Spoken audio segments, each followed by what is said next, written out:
Assalamualaikum warahmatullahi wabarakatuh. Perkenalkan, nama saya Ageng Joko Triprayogo dari Politeknik Pembangunan Pertanian Malang, jurusan Peternakan, Prodi Penyuluhan Peternakan dan Kecintaan Hewan kelas 2B.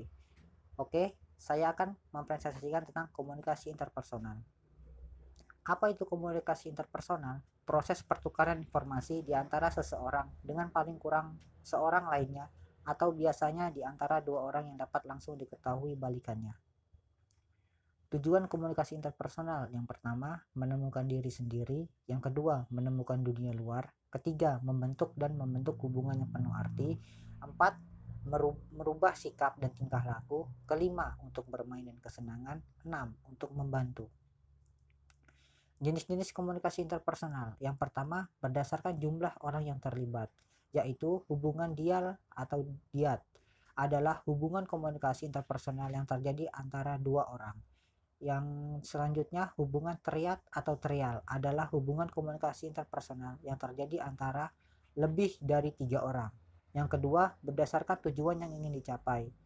Yang pertama adalah hubungan tugas, adalah hubungan yang terjadi karena tuntutan suatu tugas. Yang selanjutnya adalah hubungan sosial, adalah hubungan yang terjadi karena kebutuhan makhluk sosial yang tidak dapat hidup sendiri. Yang ketiga, hubungan jangka waktu. Yang dimaksud adalah hubungan jangka pendek, adalah hubungan yang terjadi dalam waktu singkat. Yang selanjutnya adalah hubungan jangka panjang, adalah hubungan yang terjadi dalam waktu panjang.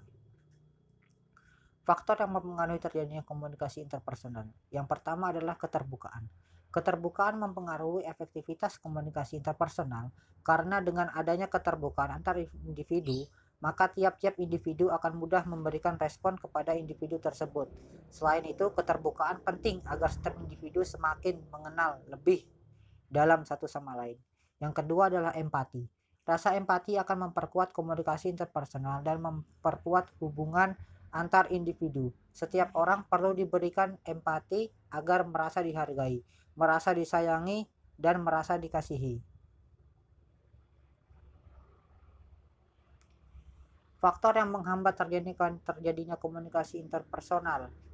Hambatan dalam hal biologis. Contohnya saja jika komunikatornya gagap dalam berbicara.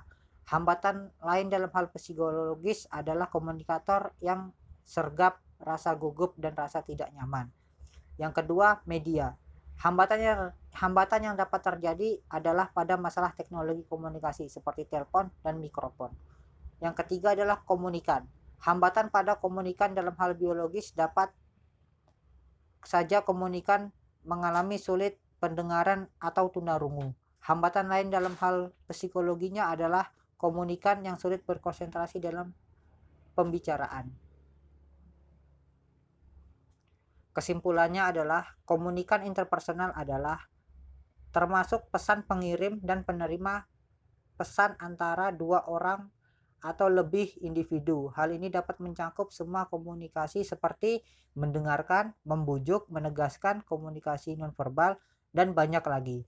Sebuah konsep utama komunikasi interpersonal terlihat pada tindakan komunikatif ketika ada individu yang terlibat, tidak seperti bidang komunikasi seperti interaksi kelompok, di mana mungkin ada sejumlah besar individu terlibat dalam tindak komunikatif.